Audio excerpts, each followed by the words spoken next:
Oh, what's going on, everybody? Salute to all of y'all. Welcome, welcome, welcome. We are back. Thank you for tuning in to the NBA report on the Nothing But Knicks Network. NBK is in the building, folks. Shout out to all you guys. Hope you're having a great night. You see it, Ron and John holding you down once again. Appreciate y'all for tuning in. Thank y'all for rocking with us. Hopefully everybody's doing good. We got this crazy weather storm air quality advisory on the East Coast, so hopefully everybody's all right and taking care of themselves. What up, John? How you doing, brother? Good, man. It was a crazy one yesterday. It's getting a little better. Apocalypse now, B. It was wild leaving Brooklyn yesterday afternoon. Yeah, it looked nuts, man. And then the crazy thing is, like, it smelled weird, and then you started to feel like the more and more you smell it, I'm like, oh, maybe this ain't good. Right. You're right. Yeah, crazy times, man. Crazy times. Shout out to the chat. Shot Powers in the building. I see you. Jeffrey Clafter. We see you, should I say. Deron Wayne is here. Salute. Angel Torres in the building. David L. JJ is here. Sherwin. Good night to you, fine sir. Keith Turner is in the building.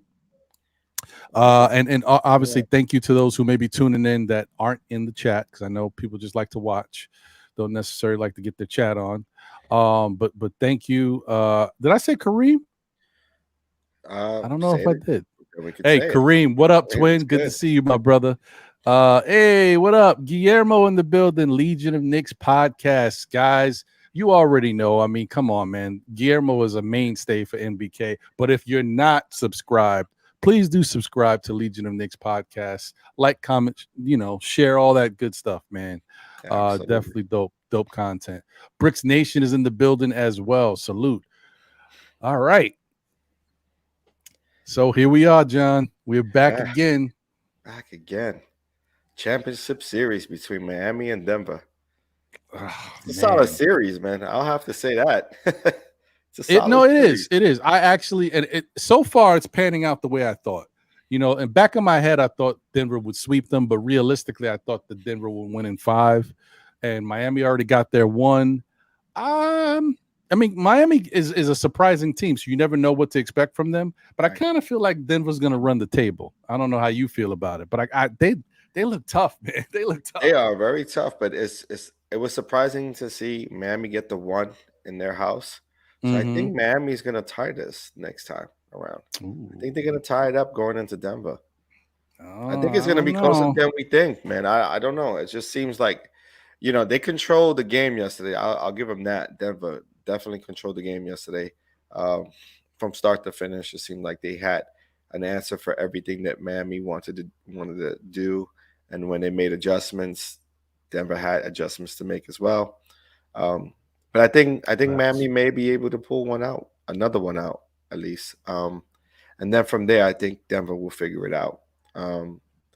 So we'll see. It should be interesting, the next game in Miami, because they're going to give it all they got, right? They can't go out. They can't lose 2 in a row in Miami because they already lost the home court advantage already. So I think they're going to give it all they got. They're going to leave it on the court, and then hopefully they're thinking, tie this game up and go into Denver and try to steal another one. Yeah. I mean, listen, I'm not counting Miami out of anything. I mean, I mean, we'd be fools to do that at this point, right? They've already shown us that they're a team that they do unexpected things. I mean, I do think Denver's going to win this series, but Miami could make it interesting. So you never say never with this team. I don't know what to expect. I think that it looked like in yesterday's game, Jimmy started to get some of his shot going a little bit. I mean, he took a lot of shots, but it seemed like he was starting to get back into the scoring thing because he kind of goes up and down sometimes.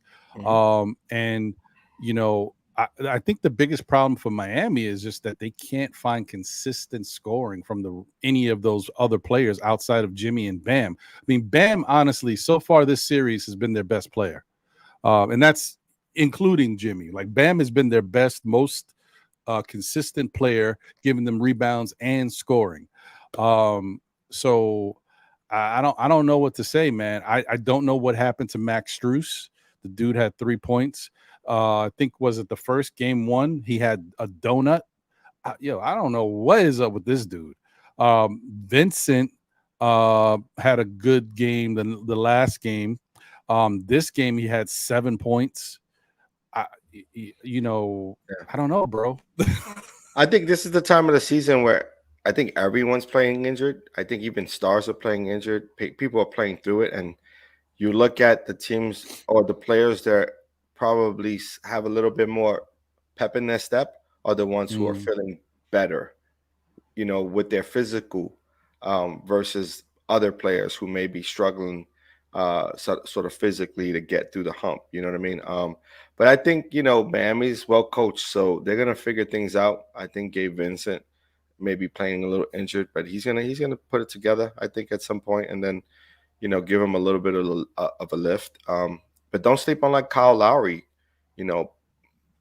like bringing a little bit of noise offensively to help Jimmy out and Bam. So, yeah, I expect a little bit more offensive punch from certain guys and Martin as well. I think Martin Caleb has played well for the most part, but it's hard, man. They got a juggernaut sort of scoring punch over there in Denver, right? You go to 3 different people, and if those 3 ain't got to go, and you go to 4 foot with Porter Jr., you know what I mean, or Aaron Gordon, whoever you whoever you think is their 3rd or 4th option, and then the kid Christian Brown, or Braun, it's Brown, he played well. He had like 15, 16 points, something like that.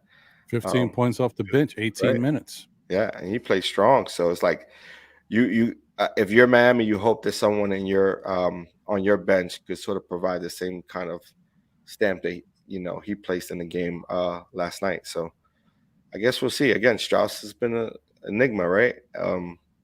Sort of disappeared.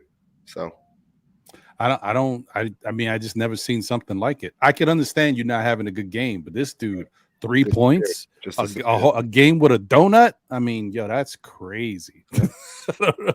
Happens, that's wild. It happens. It does, but it seems to be happening to him. Well, at least right now. Yeah. I'm like, whoa, yeah. Where was that in the Knicks series? Anyway, whatever. We needed that. Yeah. It's crazy stuff. So I can't say enough about how good Denver is as a team. And actually, outside of the Knicks, I'm a Knicks fan through and through. But if there's there's teams out there that I liked to watch, Denver was one of them. Sacramento was another one.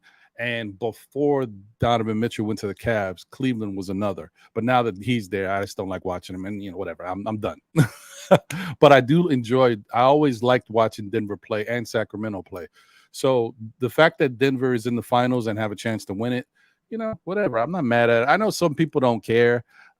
In the past, I guess I wouldn't have cared either. There's been many years where I never watched the playoffs or didn't watch the finals because the Knicks weren't in it. But I'm a little different now. We got the NBA report. I'm still Knicks fans. You know what I mean? Even if we didn't care, we still have to talk about it. Yeah. It's a little different now. A little different. But yeah, man.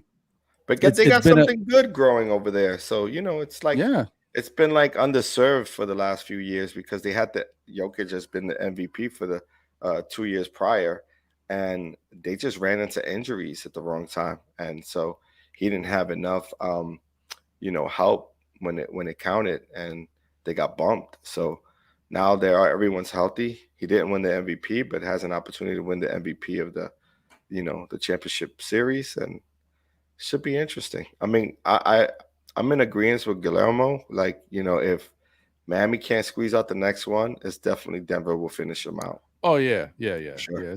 It's a Reynolds at that point. Facts. And JJ says Miami needs a point guard. Agreed. Listen, Lowry's been pretty effective for them in spots on defense. He's very crafty. He's got them little steals that he be doing. He's a sneaky dude. Offensively, he gives them a little something, but not enough. If they had a situation where they could get a combo defensive, offensive minded point guard in Miami with the bunch that they got, they would be tough. They would be tough. They'd be a tough out, man. They're already a tough out, but they would be worse. So, yeah, I agree that they need a point guard though. And they Absolutely. probably need not for nothing. I think Miami might need a true center. You Potentially. know, because if Potentially. if you get a true center over there, or not, well, yeah, I guess he would be a center. I mean, he's maybe like a power forward. But what if Miami had like a Miles Turner, and then Bam could just be Bam? Yeah. Worry about No. it. Whew, It'll be a lot they'd be more tough. dangerous, but again, They'd it be would be tough. like, how do you want to play? Like I think they boasted their roster to be able to get up and down the court, and like Bam is sufficient enough to be a strong defensive player. It's just hard for him to do that again against a guy like Jokic, who is that much taller, bigger, and has like the IQ of a guard. So it's a lot more Hmm. difficult to defend. So he sort of got to play him straight up, um, and then hope to get to not get called like a ton of calls called on him. But Right. it's um it's interesting the chess moves that each coach has been doing. They sort of like, they'll fall into some sort of like zone at times, and then they'll work off of the zone defensively, and then they'll trap occasionally, sort of like, you'll see the game within the game. And I always find that interesting, because now you're really seeing um Denver's coach, what's his name, um Mike Malone. Mike Malone. You see him actually really paying attention and stepping up his game. And you don't necessarily get a chance to see Denver play many games in the regular season because they're in Denver. But at least here in the East Coast, we don't.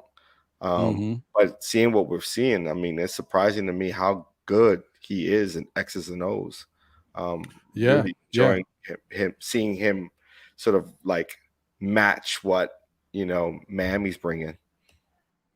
Agreed. I think that Denver just they're clicking at the right time. They got really good talent. Their talent is healthy, which is something to say because it's been a struggle getting everybody healthy, but they're all pretty much healthy. Even though you still haven't gotten the true Michael Porter Jr. Game right now, he's still kind of struggling to find his way. Like Jamal Murray he's in his back in his bag, so you ain't got to worry about him. And speaking of Jamal Murray, let me just say this real quick. Shout out to Jamal Murray and to Nikola Jokic for doing something and making the history books. Both getting triple doubles in the same playoff game is phenomenal. I mean, and these ain't like little triple doubles, like, I just barely squeaked by. I mean, Jokic had 32, 21 rebounds and 10 assists, and freaking Jamal Murray had 34, 10, and 10. He could have had like 12, 10, and 10. No, he had 34, 10, and 10. Like, these dudes are beasts, man. It's incredible. Yeah, I mean, they're providing everything the team needs to get over the hump. I think at this moment in time, they're also sharing the ball, which is extremely, awesome to see, and how efficient they are at doing both. Both scoring and sharing the Mm-hmm. rock. Um, yeah, you got to give them much love and much respect for doing what they've been doing. Um, it's interesting enough. We even Gordon has had solid games. You know what I mean? But they're not relying on him to do the bulk of the scoring. Even Jeff Green coming in off the bench when he has an opportunity to play, everyone's playing substantial minutes and they're all rebounding as a team. Which is even a lot more difficult to defend if you're Miami. It's like all these guys are crashing boards. You know what I mean? And they're getting second chance opportunities. And they're cleaning up the boards on the defensive side. So it's not giving Miami multiple shots, which is one of the keys that we were talking about when the Knicks faced them. It was like making sure that they did not control the boards. And of course we failed at that, but that's what makes the teams good. That's what makes championship teams, to that caliber is sort of the effort. That's a fact. 100%. Before we move on, just want to acknowledge a couple people and a couple of the stuff, things going on in the chat. Shout out to Michael Fuller. Appreciate you. Thank you for tuning in. He asked if we were allowing calls. Unfortunately, not at this time. But you know what? Probably something we're going to look to do in the near future. I've been finding out a little bit more information. It's not that big of a deal, so maybe something we can implement going forward. But stay tuned, and thank you for asking. Daniel Berry, Sports Highlights is in the building. What's going on? Hope you're doing well. And also shout out to Shaw Powers once again. I mentioned them earlier, but I forgot. Listen, guys, if you haven't already, check out Knicks Real Talk with Shaw Powers and Divine. They're on the road to 1,000 subscribers. Please tune into this show, like, comment, and subscribe. Don't listen, you don't got to take my word for it, but I'm telling you, you won't regret it. You're going to enjoy your experience. Really good guys talking good Nick, chatter. Positive Knicks talk. Positive Nick chatter. Yeah. Good stuff, man. Good stuff. Marlon Khan is in the building. Salute to you, Marlon. Ran Rock is here. I think I already said Bricks Nation, but I'm going to say it again, Bricks Nation. Good to see you. Jay Boogie's in the house. Salute the 3 capital S's. He said, crazy last night. I watched the 60-point triple-double. It was wild, right? It's crazy. Yeah, facts. It was a good game to watch, though. I mean, like I said, I enjoyed it. I know some people, like, if they're not watching their team, they're not invested. I get it. But, if you have to watch, it was pretty fun to watch. Also, want to thank Danny Thomas. Thank you for the generous super chat. We appreciate you. He said, you think Chris Paul would work in Miami? I think Jackson Hayes would be good in Miami, too. What do you think about Chris Paul in Miami, John? I got my own thought about that. So I want to see what you think. I'm not really sure. I know there's been recent talks of Dame Dollar going over to Miami. If there's a possible trade, I would think that's sort of optimal for Miami. That's more Miami's alley right there.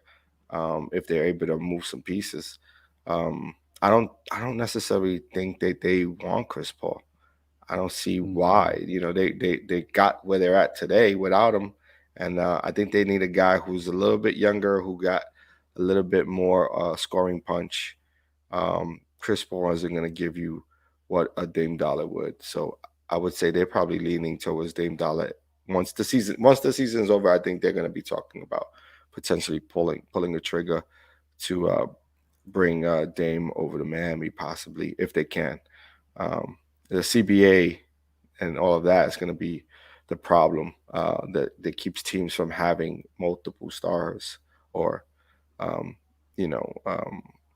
not really sure how that's structured, but I think that's what's going to be ultimately the factor that either denies him coming to a Miami team or gets him there. So yeah, Chris Paul, I'm not too fond of for Miami, but I like Jackson Hayes. I think he would be a good fit. But again, what they got right now isn't totally bad. So you may have to go away from a more veteran type of presence in Lowry, but I don't know. Your thoughts? I I just don't think if I was Miami, watching how Miami has had to kind of struggle through certain things, even though Lowry has been a help for them in certain aspects, he's probably best as a backup, right? Um, I don't want to add Chris Paul to their mix because I think they need more than what Chris Paul can offer at this point. Because Chris Paul has definitely taken a step back in regards to his game, and I don't know, man. I just don't. I don't know if that would be the right move for that team. Um, you know, I mean, I could be wrong. I mean, maybe compared to Kyle Lowry, he's night and day. Maybe he's a breath of fresh air. Maybe he's exactly what they need. I just don't. I don't know. I don't see it. Yeah. Yeah, I don't think it Have you works. seen enough of Jackson Hayes' games as a center to be like a comparable fit with Miami? Because I know you were talking about bringing in a center. I guess this is where I this think. this Yeah, I push mean, comes in with Jackson Hayes, but I haven't seen enough to know, like, you know what I mean? He's athletic, but I don't know if he got much more to his game other than being athletic. he's like a better version. I mean, well, he is a better version. Um, is he? I was just about to say something, but then I'm thinking, is he though? Because I was going to say he seems like a better version of Jericho Sims, and they came from the same school, right? Right. I believe. Um, I just don't know much of his game.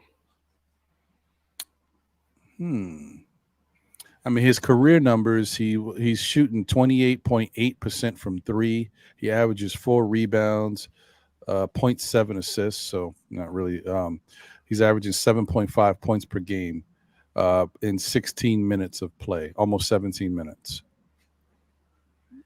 I don't know if that's the answer I'm thinking that You're would thinking a really improve my end. stretch five, right? Yeah, I'm thinking like a Miles Turner Right. who gives you defense and can And stretch the shoot. floor with the shooting. Right. So, because that seems like to be their style of play. Right. Um, I mean, and they don't even have to go that direction. They could go a different direction and stay small. They can keep Bam in his duo center power forward role and go out and get somebody like a Bojan. I Bojan, was confused. Bojan Bogdanovic, yeah, Bogdanovic. but the taller one, Oh, well. not the Atlanta Hawk one. Right, right. Yeah, I mean they Or could. a Kelly Olynyk type. Yeah, like a Kelly. Didn't they have him? I They don't had him remember. for a while, I believe. Maybe. Yeah, but guys like that, because as good as Kevin Love has had, he's had moments. I mean, he's not the same player, man. Like over time, you get to see the chinks or the cracks, should I say, in Kevin Love's armor. Right. He's just not as It's consistent. not what he used to be. Definitely not what he Yeah. used to be. I mean, Right. he was ridiculous before. Right. So yeah, I mean, I think that's interesting. It's something to look at. But I'm kind of with you on that. I don't necessarily know enough about Jackson Hayes either. I will say that I think he's an upgrade over somebody like a Jericho Sims, but that's pretty much all I can say. Yeah. That's not saying much, but I didn't want to be the one to say that, but yeah. yeah. I agree with you. So before we move on, I did want to kind of highlight something in regards because we're talking about the NBA Finals and the way these two teams are playing, but especially the way Denver's playing. Being that this is their first time being exposed to this type of a deep playoff run in a long time, and they seem really comfortable out there. They're definitely bought into Mike Malone's system. Um, and that's it's a testament to what they're doing. But why don't we take a look at a little bit of that climate that they got going on right now, so you guys get an idea. And maybe it's a blueprint for some of us who are Knicks fans. Maybe the Knicks can take a page out of what Denver's got going on because they seem to be playing for each other. It kind of reminds me of the Knicks 2 years ago when we were the fourth seed. You know, No one expected it, but they played like they were just such a tight unit. So let's see here. Is that it? I think that is it. I hope that's it. Nope, that's not it. Hold on. That is not it. It is this one. Okay. I think this is it. There we go. All right. Let's take a look at this. Hopefully it comes up okay. And shout out to Chaz NBA for capturing this, because I don't know, I've seen it somewhere else too, but Chaz got it. So shout out to you, Chaz NBA, for putting this up on your spot, and so allowing other people to view what was happening. Let's check this out. Drop this down. Okay. So this was like kind of behind the scenes of the Denver Nuggets locker room after Game 3. So take a listen. Only people who had showed those this year was me and Nicole. So now all of them. Focus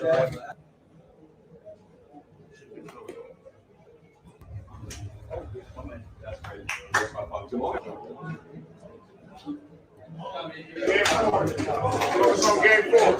Focus on game 4. First off, congratulations. All right, way to take control of the series back to our place. All right, now home court advantage is back to Denver. You came in here from the beginning of the game. I could tell you guys were locked in, focused. Some numbers for you. First, I don't know if this is the first time in NBA Finals history or not, 2 guys having triple doubles. Jamal Murray, Nikola Jokic, 2 triple doubles. Nikola, I'm not taking you out in the second half again. Second stat, we out rebounded them 58-33, plus 25 on the glass. Aaron Gordon, 10 boards. Nikola, 21 boards. Jamal, 10 boards. Michael Porter, 7 boards. Everybody can rebound. Right? Everybody can rebound. That's a great effort. 16 to paint, 28 assists, and defensively, 37 from the field, 31 from 3. They only made 11 threes after making 17 last game. And the fourth quarter defense, 31%. I don't have a chain for one player. I have a chain for the team. Yes, sir. And I got to make sure I give Christian Brown a lot of love.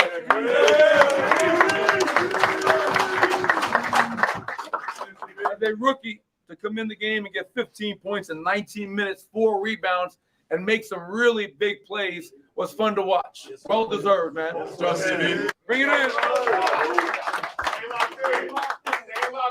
Proud of you guys. Much work to be done. Family on 3. 1, 2, 3. Yeah, super dope. Super dope. Yeah, man. Good stuff, man. Really, really nice to see that team kind of, having that fire in their belly, that hunger, you know what I mean? And shout out to hold on, I started. Shout out to Andre Walker. Don't get me wrong, I'm not down on what we saw from this team this year. I definitely think you're correct. They played together. They were a strong unit. I think they like each other. But when I'm saying that this team reminds me of the Knicks 2 years ago, remember that Knicks team 2 years ago played together. They liked each other, but they had fun. Like, this was no big cloud over their heads. Oh, you're worrying about Julius Randle and how his antics are. It was none of this. There was no disturbances in the locker. Like, that team just played basketball. Now we've got other elements that you kind of always got to think about these days. But at that point, it was still a level of innocence. So they looked a little different to me. That's all I'm trying to get at. But before we get to some other things, also wanted to take a look at another very savvy veteran who has been doing it for years. He was mic'd up for the game and definitely showed that, he understands the game and understands what his role has to be. Right now, being that he's older, he's not not at the star type level. He was never, I don't know if he was a star type, but he was definitely an ascending type of player. And you guys, remember him in his prime. He was ridiculous, and people thought that he could turn into something really special. He's got a great overall game. But that's Jeff Green. He's been influential on the the team on the whole. You see him talking to everybody, but in this particular clip, he's mic'd up, and you get to see him talking to Aaron Gordon a little bit, and also just kind of chirping as the game goes along. But it's really nice to see. Definitely, let's check that out real quick. He may even turn around and go into coaching after his career is over. I mean, he'll be going into his 15, 16 season, as they were saying. He's a guy who, once he's done with basketball as a player, I think it's gonna be easy for him to transition into a bench coach, and then from a bench coach potentially have an opportunity to coach a team in the future. But he had it all right, and being able to, and I think you got to give the coach credit, Malone, for allowing his vet not only to play, but to also have a voice on the bench, to be able to sort of have confidence enough to speak his mind to a star player like, Jamal. As you see, he was saying, "Maul, don't play around. Let's get this done." You know what I mean? And that's super important to have on your bench. Some veteran who's going to be outspoken and not be afraid of any, crash from anyone in the player. I think it's important that, they have an opportunity to speak. So I'm not sure if am I No, you're breaking good. down? You had a quick moment. It's done. You're good. All right, good. Yeah. Well, that's basically what I was saying about Green. Yeah. No, I hear you. I mean, that's fair. Shout out to the chat once again. Thank you guys for tuning in. Appreciate y'all. Jeffrey Clafter's in the building. Definitely a good dude, Jeffrey. Always good to see you and chop it up with you as well on some of the shows. Lion of Judah, Shalom. What's good, my brother? Jigga Man Porto, how you doing? Is in the building. What's going on, brother?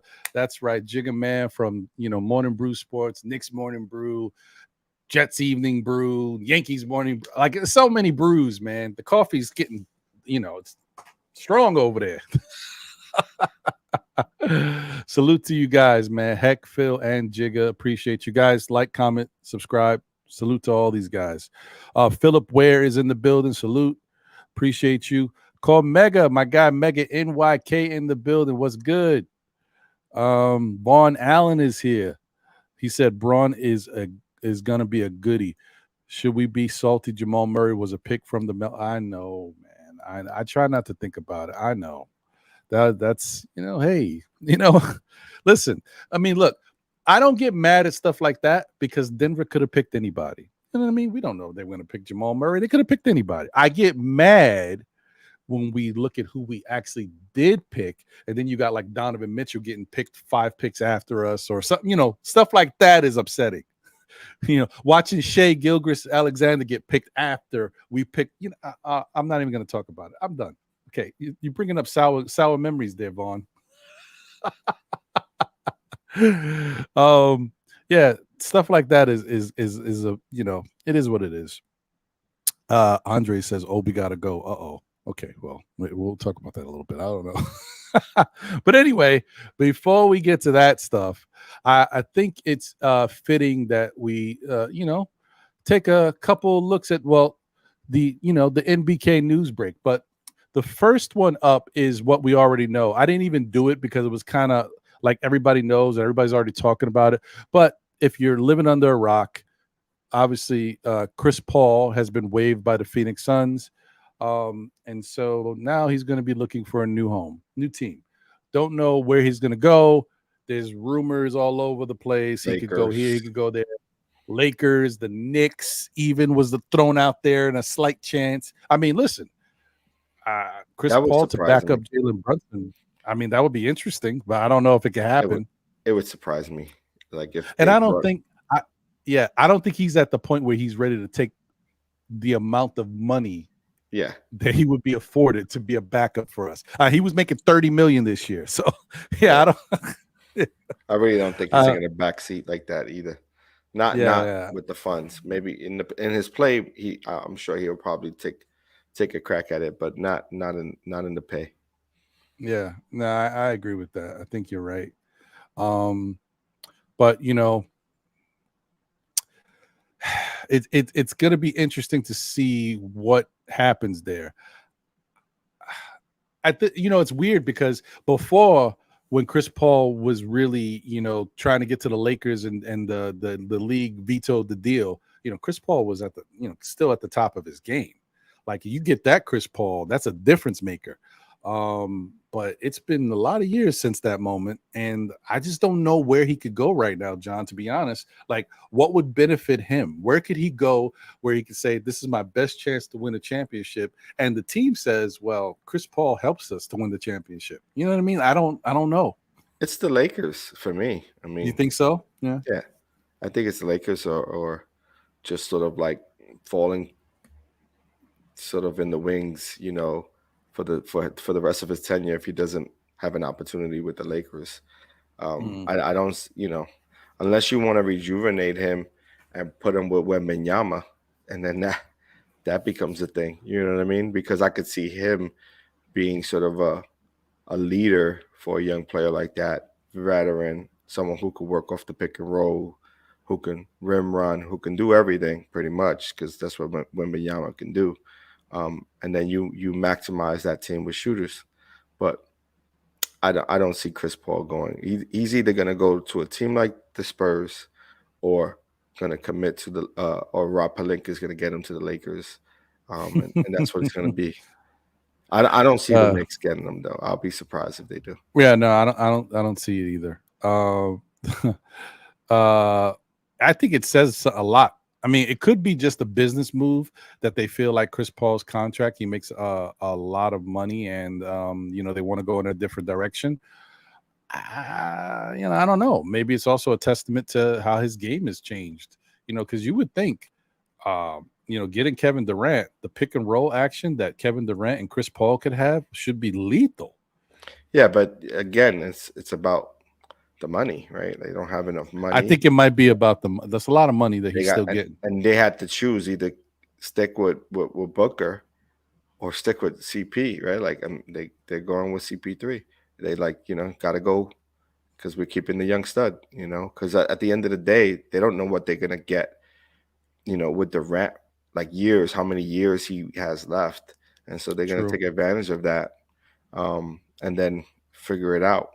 But I don't necessarily see the Spurs either, but I do, because it's either go to a team that can get him a title or get to a team that can prolong his career.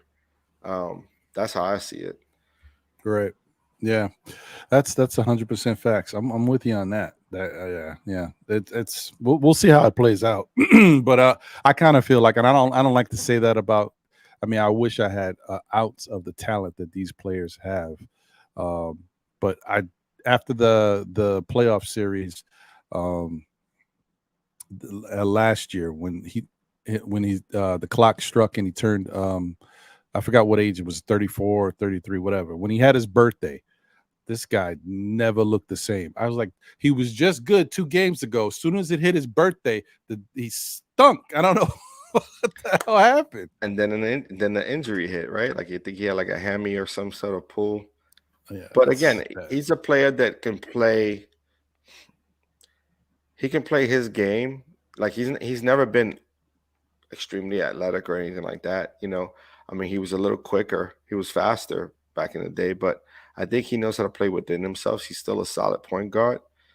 It's just you got to maximize his ability by putting him with players who can do what he does best. The lob was always a threat for him. You know what I mean? Something that he kept in his bag, but he wasn't able to really show it with Ayton not being that guy who can really rim run the way guys like Tyson Chandler used to, or maybe they just didn't play that kind of scheme of basketball either.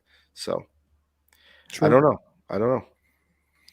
Yeah, it's interesting. A lot of I see the chat. People are saying the Sixers, Memphis, L.A. Michael. Yeah, he could really go. Who knows? He can go anywhere. Um, but we got to see how it plays out. It's whoever got the money, right, to pay him. It's the So it money comes down now to money and fit. and willing to make the investment with the guy who is not the same type of player who's making that type of money. Right. Yeah, Money but and fit. we'll see. But speaking of guys who may be on the move, this gentleman right here is caught in between two teams apparently. So I guess it's time for an MBK news break. And that's Mr. James Harden. According to Athletic and Stadium Shams Charania, what is that? Charania? How do you pronounce that? I don't know. Everybody knows him as Shams. Shams Charania. Yeah, okay. Charania appeared on the Ryan Russillo podcast Tuesday and said he believes Harden is torn. I don't think he knows as far as what I know about his mindset. I really think that he's torn with the prospect of staying in Philadelphia or moving on to Houston, potentially, and returning back to his home. That's where his roots are. His family is there, of course. They've got upwards of $60 million in cap space. Oof, it's a lot of money. They could make even more money available, close to $70 million in cap space. So they're going to have a ton of money. And this is a team in Houston. I do believe they're going to be aggressive in the marketplace. So, Harden's got a little bit of a dilemma here. They're pulling at his heartstrings in Houston, but then he has a sense of loyalty to Philadelphia because they're not a bad team, and he's got rejuvenated success with them this past year. I don't know, man. What do you think about that? I'm surprised he even has, that in his mind. Like, you would think you close your chapter once you move on from a team like Houston, who's right now extremely young, right? And they don't even have they have a new head coach now. Who's their head coach? Is it Nurse? It's Nurse. It's Nurse. I mean, does he even have a relationship with Nurse? Like, I don't know. So to me, it's like, I know Doc they moved on from Doc, but like, you don't think you're building something where you're at right now with the 76ers? You have an opportunity with Embiid to get back into the same fold, and maybe you're a player or two away from it all. So it's interesting to see that he's running through a dilemma in his head, but I personally think he will stay. But again, who knows? Who knows why people do what they do? I mean, you definitely are setting yourself up for a struggle. I mean, you go to Houston, I don't care how much money they got. Houston's not the Philadelphia 76ers. It's going to take you a minute. Plus, D'Antoni's not there. Like, it's like, it would have been different if D'Antoni was there. Now, like, you come back to the offense you strived in, you know what I mean? Like, that's long gone. So, yeah, that's a fact. That's a fact. But he's I don't know. If I was him, I'd stay with Philadelphia and give Nick Nurse a shot to turn things around. I mean, Nick Nurse is a good coach. I don't know how you walk away from that and just because you want to be home. I mean, you're a player that makes all types of money. You fly back and forth all over the place. You stay in the clubs, you party, you got all these big time celebrity friends. Like, why would you give up the chance to actually accomplish something and win a championship, or at least really continue to be successful, to go to Houston where it's like up for grabs? You don't know what's going to happen, and they could go there, spend a lot of money and not get anything from it. At least Philadelphia, you know what the team looks like, you know what you're dealing with, and it's Udoka over there, right? So, like, has he played for, like, does he know Udoka personally? Has he played? I mean, from that standpoint, I guess it's a wash, right? Because he doesn't know Udoka like that. He doesn't know Nurse. That's for me. Like, not really sure. Like, at some point, it's not like he was going, like I was saying, if he was going to Houston to a D'Antoni team, it would make a little bit more sense. But that's not even the fit. It's not even the same type of players. So it's interesting that he has a dilemma. Shout out to Visions in the chat. Salute to you, my brother. Good to see you as always. Building Blocks is here. Chef Wavy in the building. What's good? Appreciate you. Who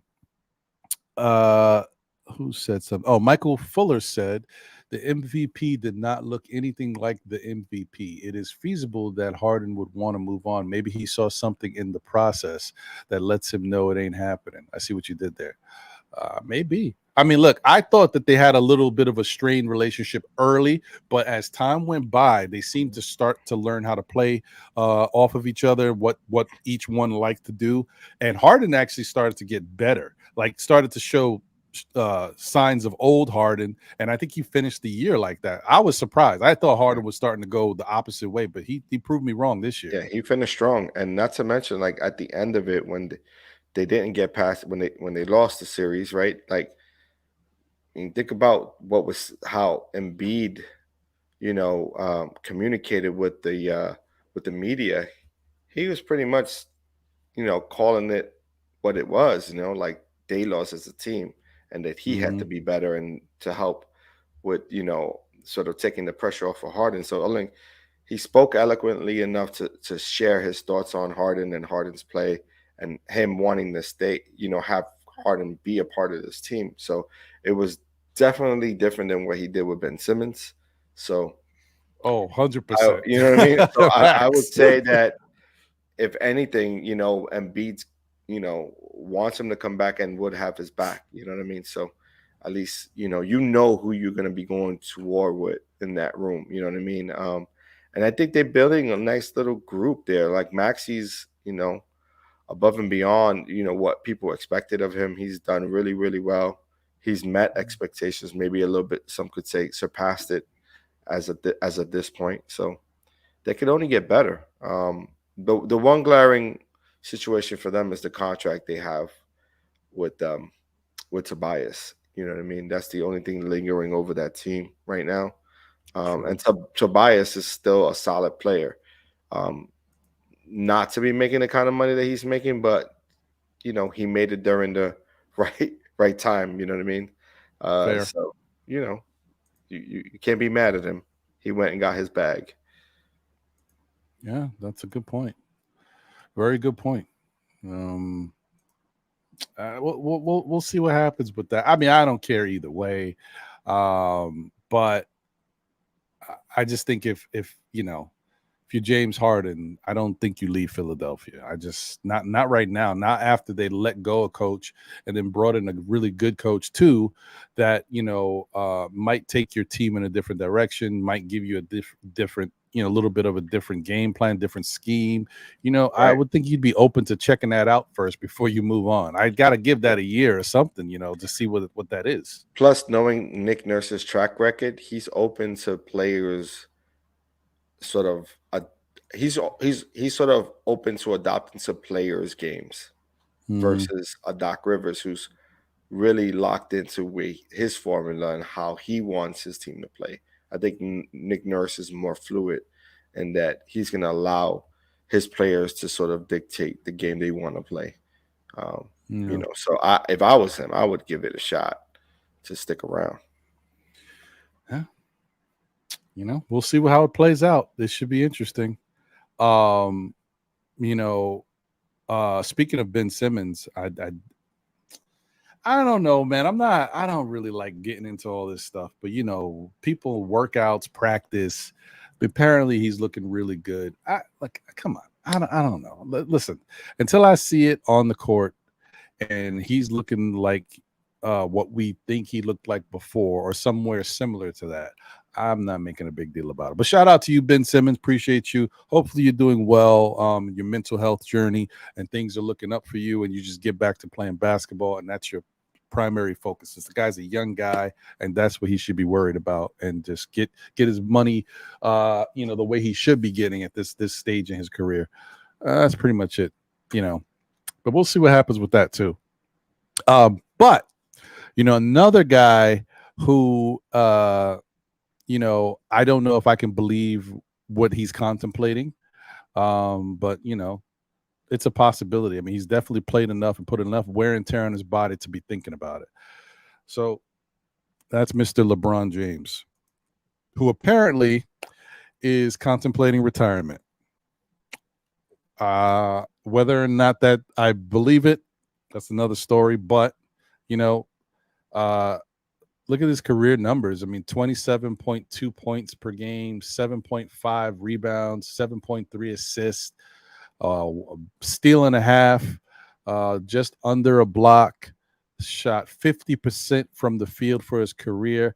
The most impressive thing to me is he's shooting 34.5% for his career from three, which is almost, I think league average is around 35% around there. For LeBron James, the way he started in the NBA and couldn't really shoot, that's pretty impressive to me. 73.5% from the free throw line. I mean, you would have hoped that number would have got a little better. I don't know why. I mean, the guy, sometimes the way he shoots threes, he's so streaky, but he can really look like the shot is pure. He's got good form. It's surprising to me that he's not an 80% free throw shooter, but I mean, really, really incredible career so far to this point. I mean, and let me see if there's there it is. I mean, he's scored 38,652 points for his career. 38,000. I mean, incredible career, man. Incredible. So yeah, shout out to him. But I don't know. I don't know if I actually believe he's going to hang it up. What you think, John? Yeah, it's hard for me to believe LeBron's going to hang it up before his son gets an opportunity to play with him. You know what I mean? I don't see. I mean, he was on top of his game this year.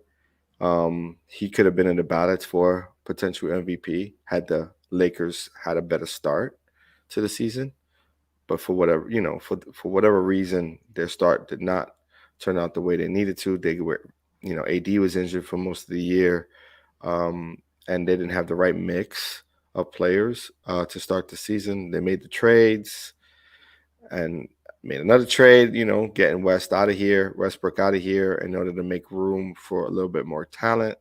They received the talent in return for Westbrook, and, they were able to make the play-in. I don't know. I think the Lakers will figure it out. I think they'll make a move. They'll make a couple of moves in order to, make LeBron happy to stick around. Mhm. And then I think LeBron will start the season out with the Lakers. Will he play as many games as he did this year? I'm not sure. Did he play like 60 games this year? But I know the CBA, in order to get all the accolades that a lot of these players want, you have to play a certain amount of games coming up. He played 55. Yeah, and so I think he's gonna be doing that if he sticks around. But again, those awards, like if they're placing a number of games played in order for you to be eligible to win awards, he may have to play them, and that's going to be a detriment to his health and his tenure playing in the NBA because both he and Wade took a lot of time off during Miami when they were in the Miami run, especially when they really got it clicking. And then when he went to Cleveland, he pulled he all those games he took off in Miami, he had to then play when he was in Cleveland because he was the man, and he couldn't sort of take a day off. And then going into the Lakers, he sort of had a nice, opportunity to sort of, get some breaks. And then he got healthy. I think he had he got hurt with the growing injury, took him out when he was with the Lakers. So he's had some time to sort of like get well and rest. I don't know he's gonna have that anymore though. Not with this new CBA. The way it's looking, it's gonna be all about playing above 60 games in order to win awards. So yeah, we'll see. No. Yeah, I think there's definitely going to be a lot of, what do they call that? Management. Player management. Player management and whatever the hell they do with him going forward. Someone said something that I thought was interesting. I mean, I don't know. It's kind of like the kiss of death when you do that stuff because it really takes a toll on your game. Someone said, man, I lost it. Should have started. But someone said that he could take a year off, right? And then you can't take a year off of basketball and think that you're going to be at this level. There's That's no the way. thing. That's the thing. No, you can't do it. Like, You've it's seen it tough. with Jordan. You know what I mean? Like, you take any amount of time off to that degree, you're not the same when you get back. Not only physically, but just well, more importantly, physically, it becomes a toll, and mentally, the game just becomes so fast. You know what I mean? That you have to sort of get back into it, and it takes a player a while to get back into the swing of things. Yeah, I couldn't see that. I couldn't see him taking the time off like that. Not to that degree. If anything, he'll play like 40 games a season and not worry about winning awards. Yeah, I think he's won enough, and he's a champion. I mean, sometimes we forget. I mean, he's a 3-time champion. He's also a competitor, which when you're a competitor, it's hard to turn it off. That's the most difficult thing to do when you're a competitor. If you played sports from your very early age and you've been playing through your entire lifespan, it's not that easy to just turn it off. Everything becomes a game within the game, and the competitive spirit always comes through. I just don't see it. Sherwin said Houston has the 4th pick in the draft, plus Harden is a good team. Yeah, I mean, they could be a good team, but I thought they were going to be a good team this year, and they finished with one of the worst records in the. You know what I mean? Like, they got some talent, but they're super young. None of them play put it defense. all together. They're super young. None of them play defense. Harden comes in there not playing defense. That's not going to work. And then who knows how they receive Harden? Because remember, the team has changed since Harden was last there. There's some different pieces over there now. Young guys, a lot of young guys. They got to listen.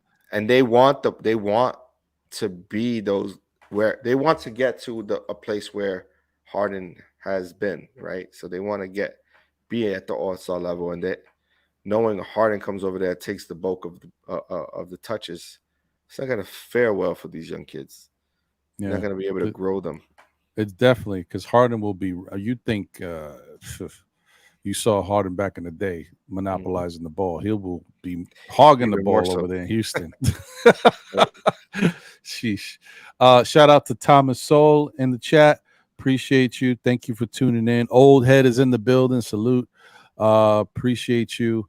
Parrish Duggar, what's going on, my brother? Always good to see you.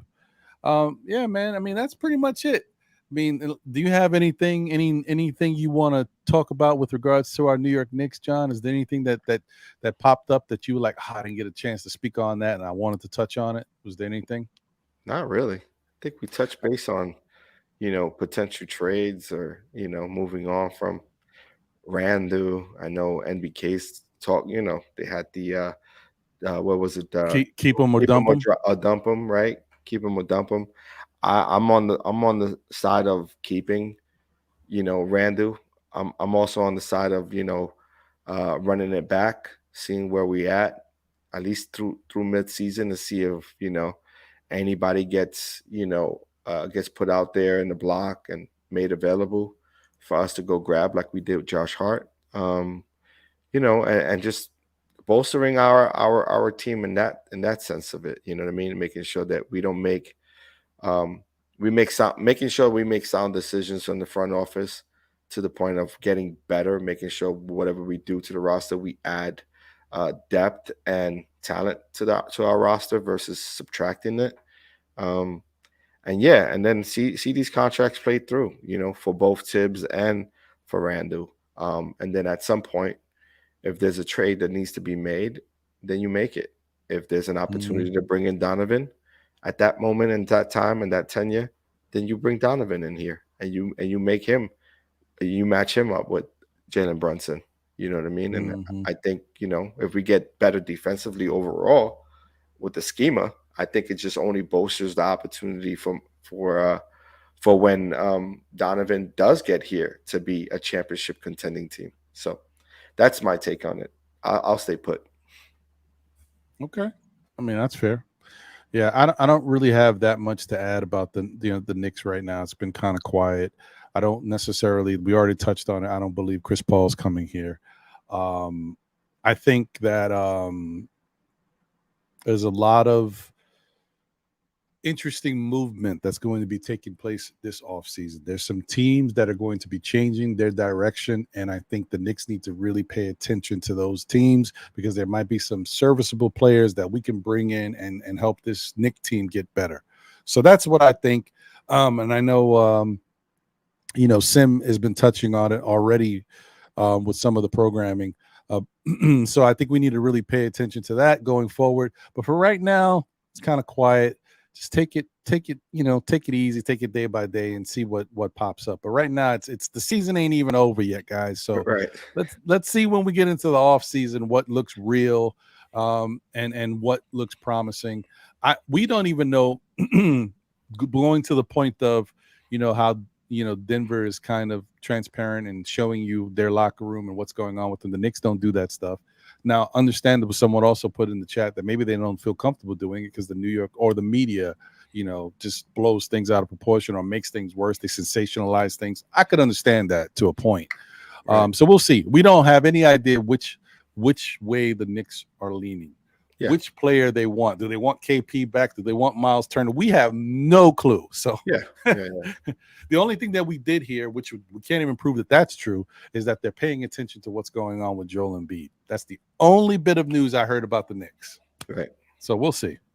Right. And then you got the draft mode coming up. You don't know if they slip into the draft somehow. We don't know if, there are any sort of free agents that they're looking at, because then there's going to be a swing of free agency, and that market will open up. There are players that I would like to see in a Knicks uniform, like a DiVincenzo. I wouldn't mind him, but again, it's all depending on the direction the team wants to make. And hopefully they're speaking with Tibbs and they're on the same page and they aren't bringing in players he's not fond of, because, he's not going to play him. So I think the key is making sure that they're all on the same page and the guys they bring in are good fits for not only for the team, but also for Tibbs in order to play the best guys that he has available. Yeah. Agreed. Well, thank you guys for tuning in. As always, appreciate y'all. John, it's always a pleasure to chop it up with you, my brother. Any final words? As always, man, to the chat, appreciate you all for tuning in. Stay blessed out there. Be safe. And, looking forward to the next one. Hey, there you go. I couldn't have said it better myself. Yeah, man. Anyway, appreciate you guys. As I always say, tell a friend who tells a friend who tells another friend. Still Knicks fans, we'll be back again, whether it be on Thursday nights at 8:30 for the NBA report on Nothing But Knicks. Appreciate you guys tuning in tonight. Whether it be on Saturday at 11 a.m. or 11:15, we'll see. For Know the Ledge, and on Mondays for SKF Weekly at 9 p.m. with yours truly and my man John. Man, we got a lot to talk about as things develop, but it's gonna be kind of touch and go as to all this speculation and stuff that's happening, in the off season. People are looking for news stories. Everything is just it's like the worst time of the year sometimes. But we'll see. We'll see how it presents itself and opens up. And then also stay tuned. Definitely pay attention because we will be getting special guests as we go forward, and having our interviews and stuff, which I'm really looking forward to doing. But once again, thank you guys. Appreciate y'all. Thanks for tuning in. Y'all have a great rest of your evening. Enjoy yourselves. Stay safe. Stay away from that apocalypse air that's out there. Take care, y'all. It's been great. It's been real, and you know the rest. Well, I mean, I don't know if you know the rest because I haven't said the rest. Anyway, we'll be back. Tune in next week. NBA report. We out of here. Run that